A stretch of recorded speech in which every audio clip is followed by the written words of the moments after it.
My name is Randii MacNear, and I am the Executive Director of the Davis Farmers Market Alliance and also the Farmers Market Manager of the 5 markets that we run sometimes in 1 week during the year.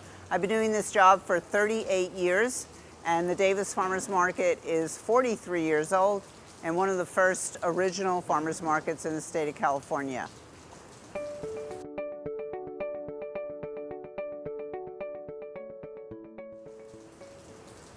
So Davis was one of the first 4 farmers markets established in 1976 in the state of California, and now there are probably about 800 farmers markets in the state of California and thousands across the United States and in Canada. So we played a big role in helping to grow the farmers market industry, not only in California but nationwide.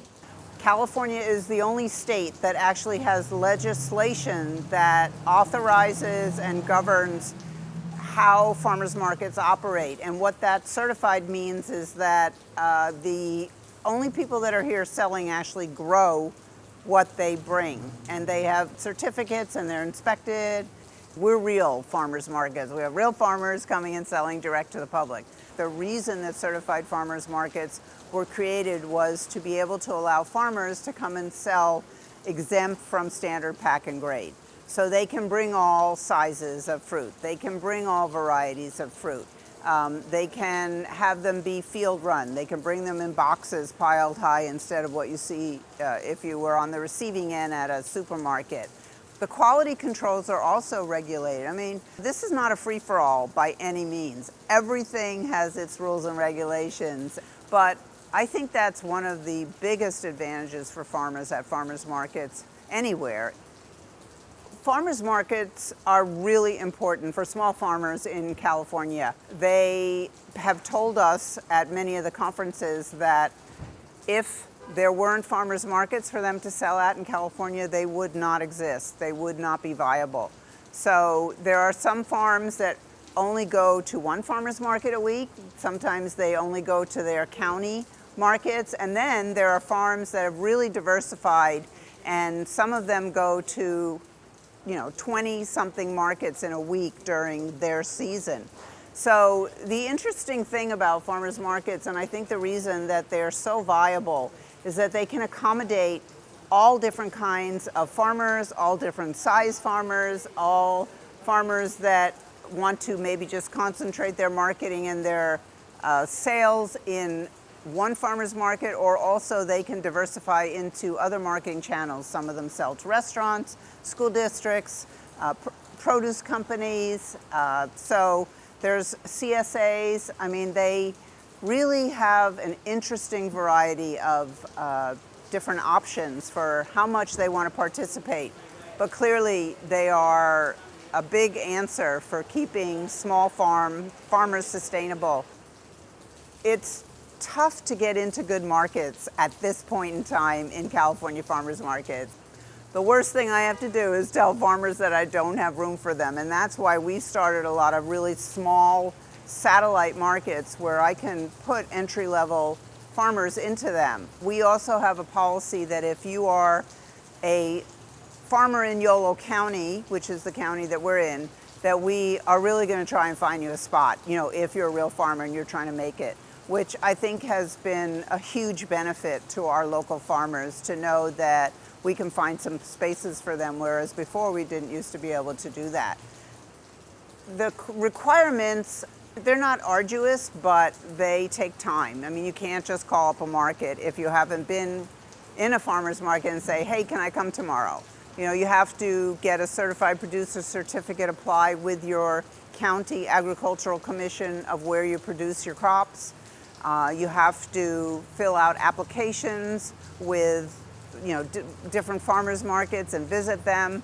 Also, if you are doing value-added products like making olive oil or jams, then a lot of the markets require that you have liability insurance, and you can prove that what is in those jams is actually of your own production. So a farmer's market also has a plethora of permits and certificates and things that they have to get to comply with. So, we have this. We have the same type of thing, requirements with our county ag commissioners and with health departments and business licenses and, on and on and on. Farmers markets offer a lot of different options for farmers. What makes a good farmer is somebody who is a team player and understands that how they operate in a farmer's market represents how the market operates overall. There are a number of things that I consider when I'm considering vendor applications. I actually have a really hard job because I can take very few farmers in. So, sometimes we ask them what other markets they sell at, and so if we don't know them at all, we will call another market manager and ask them, what do you think about this farmer? Do they arrive on time? We actually have a 30-day probation period because you can tell when a farmer is going to join the team and, play by the rules or is not. It's very evident right from the beginning. The organic certification is a completely additional process and certification to the certified producer certificate. So if a farmer wants to come into a certified farmers market in California, then they are organic, they have to get certified by the state and by a third-party certifying organization. Some of those organizations are things like CCOF. Yolo County actually is one of the few counties, including Marin, that has its own organic certification program that they started. So if a farmer is farming in Yolo County, they can go to their ag commissioner, they can do all that procedural work and the inspections. They are very serious about organic certification. It's part of our requirement to be a certified farmers market is that if we're going to have organic growers in there, we have to have the board has to formulate their own rules about the labeling requirements for being able to use the word organic, and then the ag commissioner comes in here and inspects. They take samples out of the market and they take them back to labs and they test the validity of whether somebody is actually farming organically. There's a huge long list of the inputs that you're allowed to and not allowed to use when you're an organic farmer, and you would be surprised. There are a lot of inputs that they are allowed to use, but there's a lot of inputs they're not allowed to use. Farmers who are able to pull off adding value added into their product line really, really make a lot of money. If you're a farmers market fan and you're a farmers market customer, you're really excited when your farmer brings strawberry jam made from their strawberries or pomegranate syrup or something like that. The value added in California, the regulations have made it so that farmers actually don't have to make the jams by themselves. They can have a third-party processor where, but it has to be what we call an estate processing, where it's all their produce. It's not combining strawberries, for example, from another farm and putting their label on it. And we have the same regulations with olive oil and with wine. To be able to sell wine in a certified farmers market, it has to be all your grapes. It's called an estate wine. It's not buying grapes, from another farmer. There are more people that are going into the industry of being the processors for the value added. So they're starting to come together where there is the supply for the demand for that. There didn't used to be. You used to have to make all your own jam. But a lot of people do still. The other thing is that they created another legislation called the cottage food industry, and it was created almost particularly for farmers to be able to make jam on their, the non-hazardous to your health foods, which don't have dairy and meat in them or eggs. So they can actually now make their own dried fruit and make their own jam on their farms by getting a cottage food health permit from their health department.